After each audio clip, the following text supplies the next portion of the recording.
This is booked for drama, where stories burn, hearts break, the tea is always hot and never a part two. Today we're diving into No Mercy this time. Let's go. My nephew was diagnosed with leukemia, and my daughter was the only one in the family who could save him. To preserve the only male heir, the one who would carry on their precious family name, my in-laws forced my frail daughter to donate her bone marrow. In the end, while my brother-in-law's son, Ted, survived, my daughter Amy died on the operating table. Lost in a haze of grief, I clutched her cold, lifeless body and threw myself from the 18th floor. When I opened my eyes again, I was back, 3 days before my nephew's diagnosis was even known. In my first life, when Ted was diagnosed, Amy was the only match. But Amy had been sickly since birth. The doctors explicitly advised against the donation, yet my in-laws insisted. They drugged me, knocked me unconscious, and dragged my little girl into surgery. When I came to, the family was celebrating. Ted's transplant had been a success. And Amy, my Amy, was lying still and cold in the room next door. My father and mother-in-law looked at me with false sympathy. "Don't blame us, Lily," my mother-in-law said, her voice calm. "If it had been Amy with leukemia, we would have made Ted donate for her. Of course, she just wasn't strong enough to survive," my father-in-law added with a sigh. "It was her fate, she was just unlucky." I drowned in rage and despair, screaming for justice for my daughter. But they all pointed at me, calling me hysterical. Even my husband, Mark, stood by in silence, his face blank with indifference. Utterly broken, I carried Amy's body to the top floor and leapt. I never expected to open my eyes again, but here I was, 3 days before it all began. "Mommy, why are you crying?" A small voice pulled me back. "Is it because I kicked off the blankets last night? Are you mad at me?" I turned, vision blurred with tears. My daughter Amy, fresh from her nap, looked up at me with wide, worried eyes. She was only 7, but her gaze held a wisdom that broke my heart. A fresh wave of grief and love washed over me. I pulled her into my arms, burying my face in her soft hair. This time, I whispered fiercely, "Mommy won't let anyone hurt you. I swear it." I packed a bag immediately and drove Amy to my mother's house. Later that afternoon, when I knew Mark was off work, I called him. "Mark," I began, my voice thick with feigned anguish. "I took Amy for a checkup today." "The doctor?" "He said she has leukemia." I let a sob escape my lips. "Last time you all said you'd make Ted donate if Amy were the sick one, didn't you? Let's see how you react now." After hanging up, I returned home alone. My in-laws were fawning over Ted, the picture of domestic bliss. My arrival shattered the cozy atmosphere. Their smiles vanished, replaced by irritation. Before I could step fully inside, my mother-in-law rushed forward. "Mark already told us about Amy," she said sharply, her tone void of sympathy. "We heard that even if treated, she'd be on medication for life. So we've decided it's better not to treat it." My father-in-law chimed in without even looking at me. "You know our financial situation. We just enrolled Ted in that expensive advanced STEM camp. There's simply no money left for Amy's bills. If you insist on treating her, you'll have to get the money from your own family." Their callousness didn't surprise me. I kept up my act, voice trembling with a desperate plea. "Mom, Dad, my family will cover the costs. But the doctor said, it has to be a bone marrow transplant. The best chance is with a close relative. I came to ask if Ted could just be tested to see if he's a match." The living room went still. "Are you trying to ruin your nephew?" My father-in-law growled, slamming his hand on the table. "Ted is our precious grandson. I won't allow anyone to harm him." "That's right," my mother-in-law shrieked, as though I had suggested feeding her grandson to snakes. She hurled the dish to the floor where it shattered. "Ted is your nephew. How can you be so heartless?" Their hypocrisy was suffocating. "But Mom, Dad," I pleaded, "Amy is your granddaughter too. Can you really just stand by and watch her die?" Seeing my agitation, Mark pulled me aside. "They're right, Lily," he whispered, avoiding my eyes. "It's not our fault she's sick. If she doesn't make it, we can always have another child. Maybe a boy next time." Even though I thought I was prepared, hearing those words from her own father felt like a knife to the chest. "Fine," I said, my voice flat and cold. "You won't save her. Then I will." I walked out, leaving them stunned. What they didn't know was that my phone had been recording every venomous word. The next morning, my father-in-law pinned a message in every family group chat. Effective immediately, Lily and Amy are no longer part of this family. Their lives and deaths have nothing to do with us. This notice is final. Every group had over 99 new messages. I opened one. "Amy has leukemia. It's bad enough she's going to die, but now her mother is trying to guilt-trip her cousin into donating marrow," my father-in-law had written.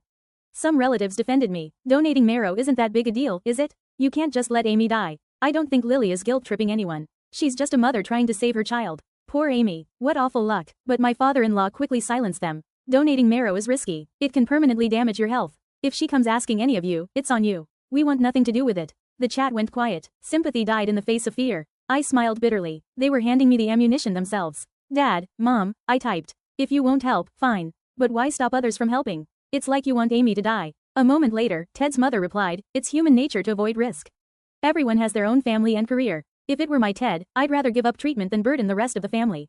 True family doesn't burden each other. The group flooded with praise for her noble words. I laughed at her grandstanding. Tomorrow, when her son's diagnosis arrived, would she still feel so selfless? I ignored the insults that followed and saved the entire chat history. Back in the Harrisons' living room, my father-in-law wasn't satisfied with just cutting me off. Mark, you should divorce her, he said grimly. A disease like that is a money pit. We can't let one girl drag us all down. My mother-in-law quickly agreed. All these years and she couldn't even give you a son. Just one sickly, worthless girl. Once you're free, we'll find you a better wife. Mark nodded. You're right. We can't let one girl ruin our family. We'll divorce. A moment later, my phone buzzed with a text from him.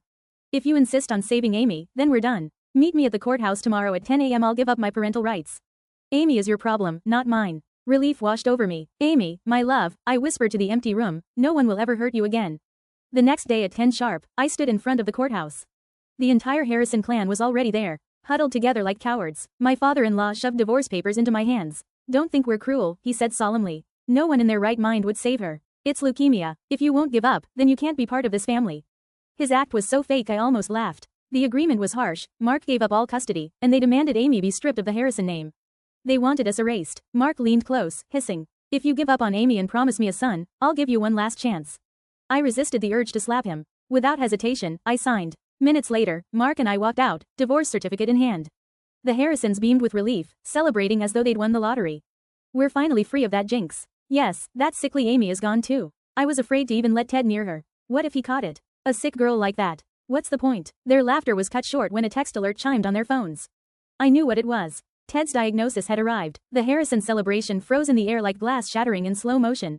One by one, their phones vibrated with the incoming notification. The smugness drained from their faces as they read the message. Diagnosis confirmed. Patient, Theodore Harrison. Condition, acute lymphoblastic leukemia. Immediate hospitalization recommended. Further testing required to identify a compatible donor. The silence in the courthouse lobby was deafening. My former in-law's joy curdled in a panic. My mother-in-law's shrill voice broke the stillness. No, this has to be a mistake. Ted is healthy. He is strong. This is not possible. She clutched her pearls as if strangling herself would undo the words on the screen.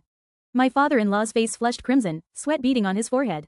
He turned to Mark, his voice hoarse. Call the doctor. Call him right now. This has to be wrong. Ted cannot be sick. He is our heir. Mark's hands shook as he dialed. He was too slow, fumbling with his phone, his lips moving in silent prayers. For the first time, I saw fear in his eyes, real fear, not annoyance, not cold detachment, but terror. I folded my divorce papers neatly and placed them in my bag. My work here was done. While chaos consumed them, I walked out of the courthouse into the bright morning light. Each step felt lighter than air. My daughter Amy was safe, her future finally unchained from their greed. That afternoon, I returned to my mother's home. Amy was coloring quietly at the kitchen table, her little legs swinging as she hummed to herself. When she looked up and saw me, her whole face lit with joy. Mommy, you are back. I knelt down, hugging her tight. She smelled of crayons and the faint sweetness of the cookies my mother always baked. My arms trembled as I whispered, yes, my love. Mommy will never leave you again. My mother studied me from across the kitchen. Her eyes were lined with worry, but she didn't ask. She only poured me a cup of tea and pushed it across the table. In her silent way, she was telling me she trusted me. Mom, I said softly, things are going to change. The Harrisons have abandoned us completely. But I do not see it as a loss. I see it as freedom. Her lips pressed into a thin line, but she nodded. You always had more strength than you realized, Lily. I only pray that Amy never again suffers because of their cruelty. I reach for her hand. She won't, I swear it. Meanwhile, at the Harrison household, panic erupted. Ted was rushed to the hospital, the same sterile Whitehalls where Amy's life had once been stolen from me. I knew exactly how it would unfold because I had lived it before. Doctors explained the severity, outlined the urgent need for a transplant, and recommended immediate family testing. The Harrisons' world crumbled as reality closed in. My phone buzzed late into the night. Mark's name flashed again and again. I let it ring until it died. Messages poured in. Lily, answer me. We need your help. Bring Amy back. She can be tested. You are her aunt, you have to help. She cannot just stand by while her cousin suffers. I read each one with a bitter smile and then silenced the phone. For years they had treated Amy as a burden, a curse, a shadow.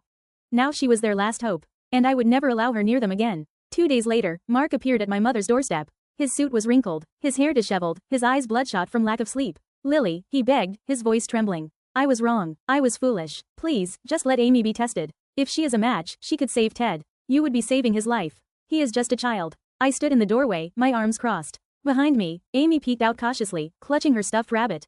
You call him a child, I said, my tone icy. Was Amy not a child too? She was 7 years old, frail and sickly, and yet you drugged me, dragged her to the operating table, and let her die for Ted. Did you forget that already, Mark? He flinched as if I had struck him. I did not know. My parents, your parents, I cut in sharply, are murderers hiding behind family honor. And you stood by them. You did nothing to save her. You let her die. Mark's voice cracked. I regret it. Please, Lily, do not punish Ted for the sins of the adults. He does not deserve this. I laughed, the sound hollow. Neither did Amy. I shut the door in his face. His muffled sobs faded as I walked back inside, pulling Amy into my arms. The Harrisons grew desperate. They contacted every hospital, every specialist, every donor registry. That luck was cruel, and no suitable match was found. Meanwhile, I carefully gathered every recording, every message, every group chat they had polluted with their venom. Piece by piece, I built a case. Not for the courts, but for the court of public opinion. The world loved stories of hypocrisy unveiled, of villains cloaked in virtue torn down by their own arrogance. I started anonymously, posting snippets online. The Harrison patriarch declaring that Amy was worthless. My mother-in-law dismissing her treatment as a waste of money, Mark offering to replace his own daughter with a better wife and a healthy son. The internet devoured it. Outrage spread like wildfire. Comment sections boiled with fury. How could a family be so heartless? They let a little girl die because she was a girl. And now they want to use her to save their precious boy? Monsters. Within days, the Harrisons' reputation collapsed. Their businesses lost clients. Their so-called friends vanished, and strangers shouted at them in the streets. But still, they would not stop. One evening, as the sun dipped low, my phone rang again. This time, it was Ted's mother, her voice raw with desperation. Lily, please, I beg you as a mother. Amy is the only chance. If you ever had compassion, let her be tested. Do not let Ted die. Her words should have pierced me, but all I felt was a strange quiet calm. I begged you once too, I reminded her, my voice steady. I begged you to let Amy live. You shattered dishes, called her worthless and cheered when she was erased from your family. Do you remember that? Silence stretched across the line. Now, I continued, you know what it feels like to watch your child slip away and powerless to stop it. That is justice, not cruelty. I hung up before she could reply. As weeks passed, Ted's condition worsened. The Harrisons grew thinner, weaker, their arrogance burned away by despair. They had spent their whole lives clinging to their family name, to their male heir, to their legacy. And now that very legacy was slipping through their fingers. Meanwhile, Amy's cheeks grew rosy, her laugh returned, and her steps grew lighter. Away from their poison, she blossomed like a flower finally given sun and water. Every night, as I tucked her into bed, she whispered, Mommy, you are not sad anymore. And I would kiss her forehead and whisper back, no, my love. I am free. But deep down, I knew this was only the beginning. The Harrisons would not accept defeat quietly. They would claw, beg, and bargain. And I would be ready for them. Because this time, I was not the broken woman who leapt from the 18th floor. This time, I was the mother who had returned from death itself. And I would make sure they paid. The news cycle turned the Harrisons inside out. The videos and chat logs I had released did not simply trend for a day. They took root. Reporters camped outside the family home. Old partners issued statements that used soft words like values and culture to explain why they were stepping away. When a journalist asked my former mother-in-law if she regretted calling a 7-year-old worthless, the live feed caught the moment her face tightened and her gaze cut to the camera like a blade. She said she had been misquoted. The anchor rolled the clip of her exact words 40 seconds later. While their world boiled, mine cooled and clarified. Amy began to sleep through the night again. She ate more than 2 bites of breakfast. The purple crescents under her eyes faded to nothing. At dinner she told me long winding stories about the kid who kept a marble in his pocket and the girl who knew every dinosaur. She started adding please and thank you to every sentence, testing the way politeness felt when it was not a survival tactic but simply a way to be kind. I did not answer Mark's messages. I saved them. I backed them up twice. Then I called an attorney recommended by a friend of my mother's. Her name was Jenna Park. She had the even patience of someone who had listened to every kind of storm and guided people through anyway. I told her everything. The first life, the second chance, the recording of the Harrisons celebrating my child's removal from their family. The group chats, the strangers shouting on the sidewalk, the late-night calls from Ted's mother that sounded like someone was kneeling on her chest. Jenna let me talk until the room felt clean. Then she asked only the questions that mattered. Do you want a no-contact order? She asked. Yes, I said. Do you want to bar them from approaching Amy's school, pediatrician?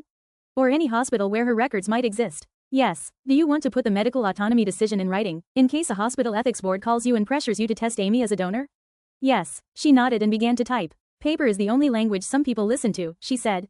Let us speak it fluently. The next morning we filed for a protective order. We attached the transcripts of the posts and the audio recordings. We included a notarized copy of the text where Mark said he would sign away his parental rights and the divorce agreement where he had done exactly that. We asked the court to affirm that no one had the right to solicit or coerce Amy for any medical testing or donation. By lunch, an emergency hearing was on the docket. By dinner, we had a temporary order. The judge read the exhibit where my former father-in-law wrote that we were no longer part of the family and that our life and death had nothing to do with them. She looked over her glasses at the row of Harrisons seated on the other side of the aisle. According to you, she said mildly, this woman and her child are strangers. You cannot cut someone off on Monday and then claim the right to their body on Tuesday. The temporary order is granted. Violate it and you will be arrested. We will reconvene for a full hearing in 14 days. The gavel fell. Ted's mother let out a small sound and covered her face. It did not take them 14 days to try something. It took 3. On the third morning a black sedan idled by the curb across from my mother's house. I saw it as I poured cereal. When Amy and I stepped out to leave for school, the sedan slid into motion. At the first stop sign I turned left. So did they. At the second I turned right. So did they. Amy was in the backseat singing the months of the year, unaware that my hands had gone cold on the wheel. I did not go to the school. I went to the police station 2 blocks farther. I parked directly in front of the glass doors and walked Amy inside. The sedans flowed at the curb, then rolled on like nothing had happened. A patrol officer listened, took notes, and nodded when I showed him the court order. "We can do a drive by your address," he said. "We can also notify the school to keep Amy inside until you are in the building. Leave their names and photos at the office. If they show up, the school will call us." I thanked him and left feeling steadier. On the way to school, Amy asked why we were visiting the police. "Because the rules say no one can bother us," I said. "The police help with rules." She thought about that. Then she hummed the months again, louder, as if volume could build walls. That afternoon I met with the principal, the nurse and the counselor. I brought copies of the order and a cheerful folder with rainbows on the cover. The counselor asked if Amy might want to join the grief group that met on Thursdays at lunch. I started to say no out of habit, out of the instinct to protect her from any label. Then I stopped. Perhaps the bravest thing I could do for my daughter was give her rooms where she could name what she had lost and be heard. Amy said yes. On Thursdays she came home full of tiny facts about other kids. One girl's father had moved away. One boy's grandma had lived to be 98. Another boy had 2 dogs that slept at his feet when bad dreams came. Amy did not say much about her own story, but she began to draw. A stick figure with a long braid holding hands with a smaller stick figure. A house with a big door and 4 windows and a sun that took up half the sky. The 4th day after the order, the sedan returned. It parked half a block away from the school and waited until dismissal. It began to creep forward as children poured out. It stopped near the gate where Amy and the counselor were standing. The rear window rolled down. My mother-in-law's face appeared, painted with a brittle smile that had fooled 1,000 people and would never fool me again. "Amy," she chirped, "get in the car. We are going to buy you a dress." The counselor stepped between Amy and the curb in one practiced move. Next to her the security guard crossed his arms. He had read the order. He had highlighted it. He had placed it in a drawer with the name Harrison on a sticker. Now he reached for his radio. My mother-in-law's smile cracked. She saw the radio. She saw the counselor's stance, the way Amy did not move. She saw the way every adult near the gate turned to look at her. The window rolled up. The sedan pulled away. 30 minutes later 2 officers knocked on the Harrison front door and served the violation notice. A court date followed. After that came a fine and a warning that the next infraction would come with handcuffs. For a week the sedan did not come back. On the 8th day Mark tried a different door. He filed a petition to modify the divorce order and restore his parental rights on an emergency basis due to the medical crisis. Jenna called me with the news and a plan. "We do not argue emotion," she said. "We argue facts. He is asking for rights he already gave up. He is asking to undo a decision because the consequences became inconvenient. We will bring the group chats, the texts, and the recording of him offering to replace you with a better wife. If he wants a hearing, we will let him have a hearing in full daylight." The courtroom was smaller this time, paneled in with that smelled like old libraries. Mark sat at a table with a pale young lawyer who glanced at him the way a person glances at a man holding a live wire. On our side Jenna stacked neat piles of exhibits. When the judge entered, Mark stood with the rest, then sat down twisting his wedding band, which he had put back on as if metal could make a bow reel again. His lawyer argued first. He spoke of the best interests of the child. He said a father had a right to fight for his family. He repeated phrases that sounded good from a distance and fell apart on contact.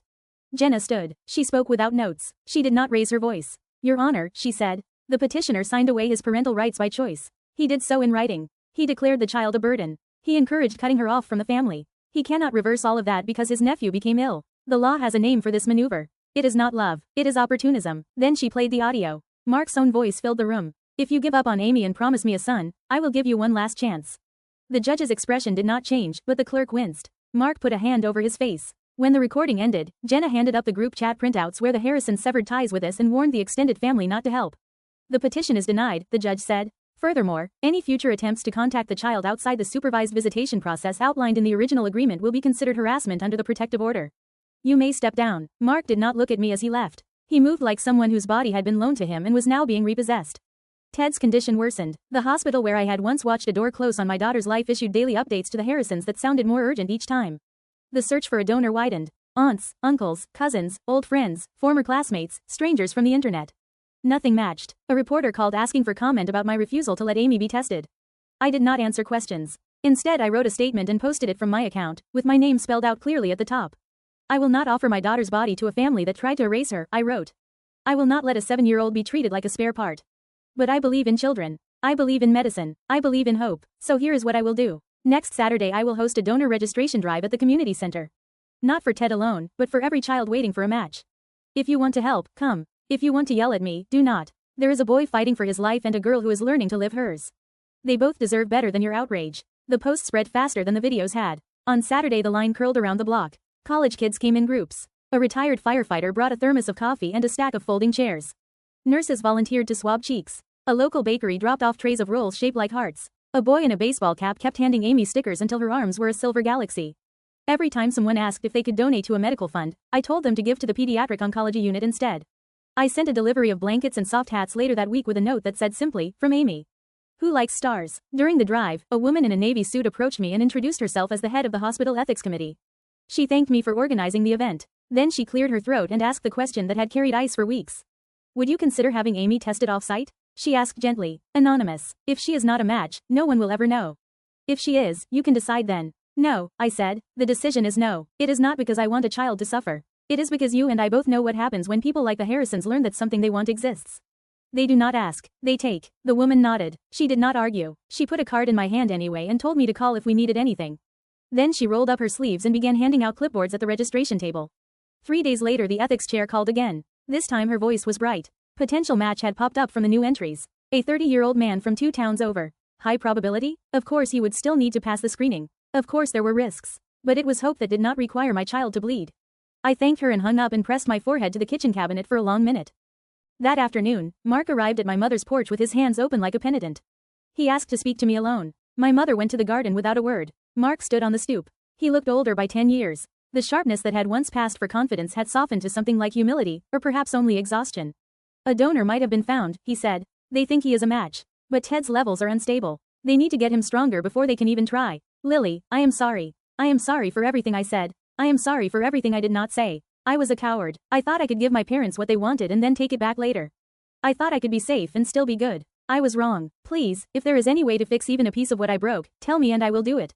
I let the wind move between us. I tried to remember if there had been a time when his apology would have mattered to me. There had been. It existed in a life that was gone. "You can tell the truth," I said. "Not to me. To them. Say it on the record. Say you abandoned your child. Say you tried to trade her for a son. Say you called her a burden. Say you were wrong. Say it so loudly that the last person who ever thinks of doing the same feels a little heat on the back of his neck." Mark swallowed and nodded. He left without asking for forgiveness. 2 days later an editorial ran under his name. It was not graceful. It did not excuse. It laid out the facts and ended with one sentence I had not expected. "If I have any right to say the word father, it will come from what I do for my daughter now, not from what a last name once promised me." The comments were a storm. Some people said he was only trying to save face. Some said he was breaking free. I did not add my voice. I printed the piece and put it in a file labeled Amy. One day she could decide what the words meant. The donor candidate passed the screening. The hospital scheduled the procedure for 2 weeks out if Ted could stabilize enough to receive it. News of the match leaked. Cameras returned to the sidewalks. My former mother-in-law held a press conference in her best suit and spoke about miracles. She did not say the word Amy. She spoke of faith and community and gratitude. She did not mention that she had thrown a dish when I asked to test her grandson months earlier. She did not mention that she had called my child worthless. She did not mention the sedan. The night before the last workup, there was a banging at my mother's door that rattled the glass. My mother peered through the peephole, then stepped back with her hand on her chest. "It is your father-in-law," she whispered. I opened the door and faced the man who had once told me to stop being dramatic while my child lay cold in the room down the hall. He wore an expression I had never seen on his face. Not anger, not disdain. It was fear dressed up as urgency. "I need to talk to you," he said. "No," I said, and began to close the door. "Please," he said and put his hand on the frame. "They say the donor might back out. They say it happens sometimes at the last minute when a man begins to think about risks. If he backs out, Ted has no one. It has to be family then. Lily, I'm a partial match. They tested me here, on the sly. If we cannot find anyone else in time, they want me to donate. I am an old man. I am not a good candidate. The doctors are not sure I will pass the final screening. But if I do, I will do it. I will do it if you ask me to. You can make me do it." The porch light buzzed. A moth beat itself against the glass. For a second the world was only the sound of the bulb and the moth in my own heart. He was asking me for something he did not understand. He was asking me for mercy and absolution hidden inside a command. "I will not ask you," I said. "This is your choice. If you donate, it will not be because I forced you. It will be because for the first time in your life you put a child you love at the center of your decision rather than your name. If you do not, that will also be your choice. And you will live with it." He stared at me as if I had spoken in a language he did not know.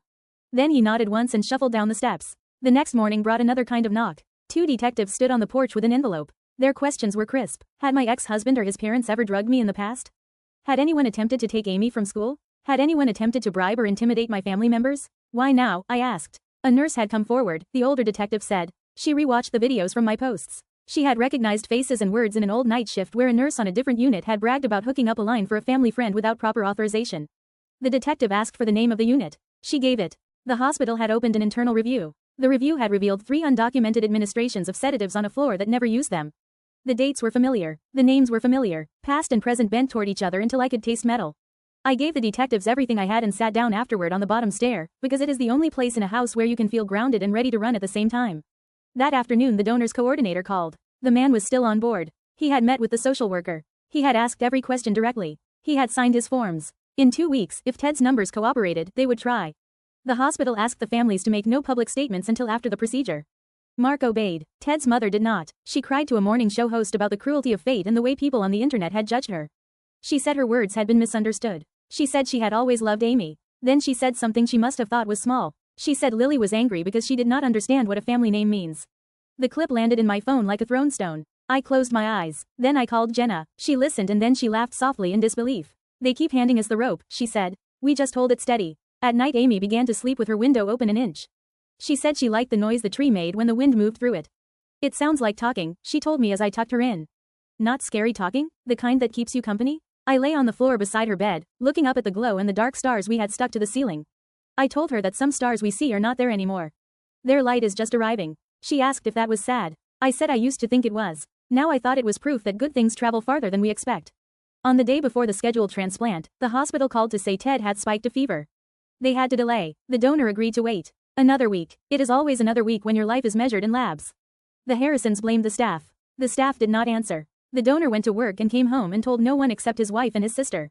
I sent a basket of food to his house without a note because not every thank you belongs to a headline. That night my phone rang again. It was the detective. He spoke carefully, like a man carrying a glass of water in a moving truck. We are moving forward with charges on the attempted abduction at the school, he said. And we have opened a separate investigation into the sedatives from before. I asked him what before meant in a life that had split in two. He said the dates were the days I remembered even if the calendar did not. Sometimes, he said, the truth arrives by roads we do not understand. What matters is that it arrives. When I hung up, the porch light clicked on. A figure stood at the bottom of the steps. It was my father-in-law again, without a coat though the night had turned chilly. He looked up at me the way a boy looks up at a high window and wonders whether to throw the stone. I passed the final screaming, he said. They can take what they need from me if Ted cannot wait for the other man.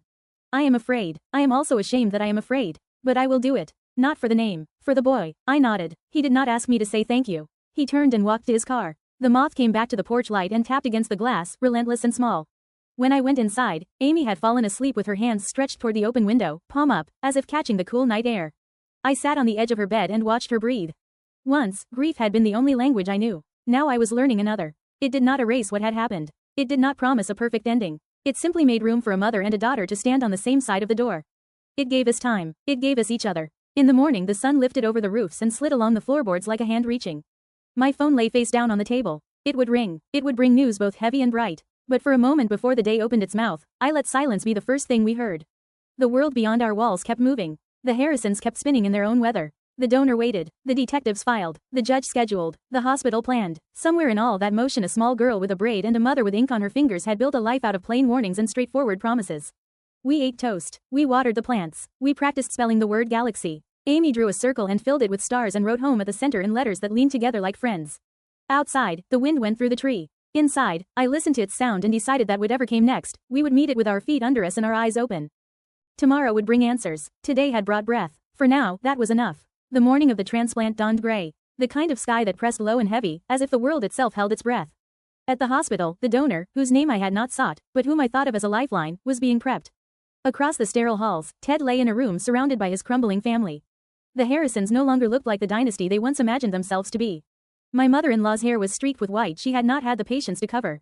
My father-in-law walked hunched. Hospital bracelet already on his wrist in case he was called to donate. And Mark sat with his head bowed, not in prayer but in defeat.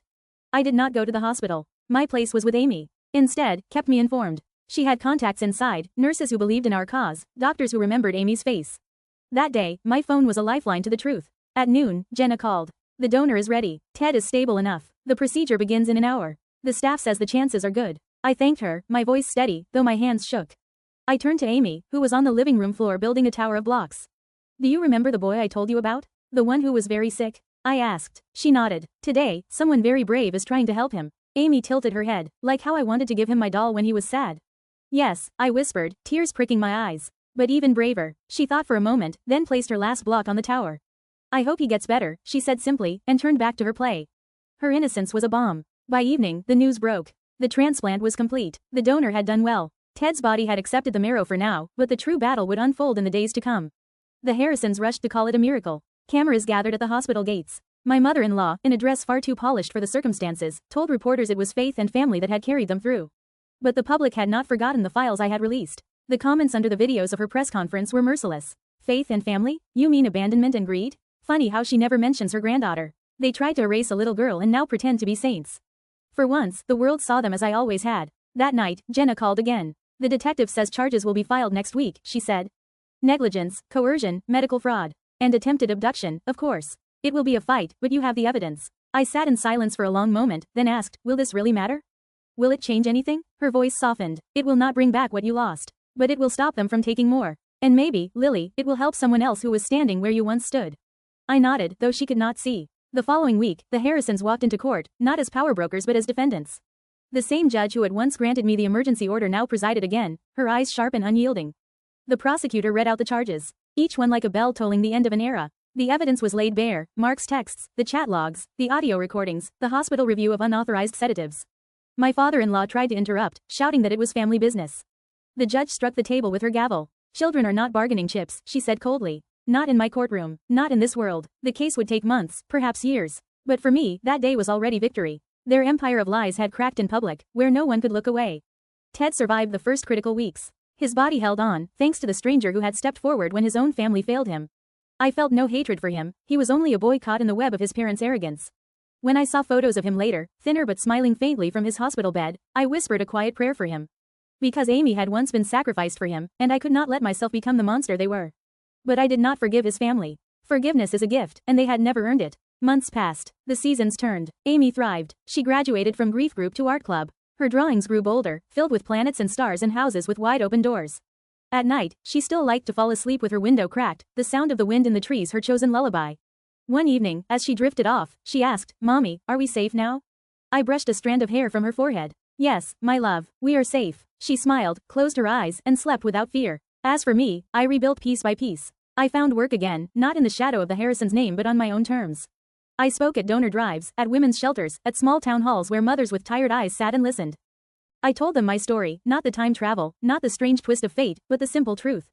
That silence is not survival. That children are not debts to be paid. That love must never be measured against legacy. Everywhere I spoke, I saw heads nod. I saw women stand taller. I saw fathers hold their children tighter. It did not heal everything, but it was enough. 1 year later, on a clear spring day, Amy and I stood together at the community center. Another donor drive had been organized. Families gathered, children ran laughing in the grass, and volunteers swabbed cheeks and filled out forms. Amy tugged at my sleeve and pointed to a boy about her age. He was bald, thin, but smiling as he painted a mural on a long white sheet with the help of volunteers. Is that Ted? She asked softly. I hesitated, then nodded. Yes, that is Ted. She looked at him for a long moment. Then she whispered, I am glad he is alive. I swallowed hard, my chest aching. Me too, I said. Because despite everything, I could not wish for another child's death, not when I had fought so fiercely for my own child's life. Amy smiled, squeezed my hand, and pulled me toward the mural. She dipped her brush into blue paint and drew a star beside the boy's house. When Ted looked up, their eyes met. Neither spoke, but for the first time, there was no chain of obligation between them. Only two children, free to choose kindness. That night, as Amy slept, I stepped onto the porch and looked up at the sky. The stars stretched endless and bright. I thought of the life I had lost, of the child I had buried, of the jump from the 18th floor. And I thought of the life I had now, the child who breathes softly inside, the second chance I had been given, the justice that had finally found its way. I realized then that vengeance had never been my true purpose. It was love, love so fierce it had turned back time itself. Love so strong it had torn through lies and fear. Love that had saved Amy, and through her, saved me. I closed my eyes and whispered into the night, we are free, Amy. Truly free. The wind stirred the trees, carrying the words like a promise. And for the first time in 2 lifetimes, I believed them. The end. And that's a wrap on today's reading here at Booked for Drama. If you felt anything, rage, swoon, secondhand heartbreak, let me know in the comments. Don't forget to like, subscribe, and share with your fellow drama lovers. If you have any requests, drop them in the comments. Until next time, keep reading, and keep the drama on the page.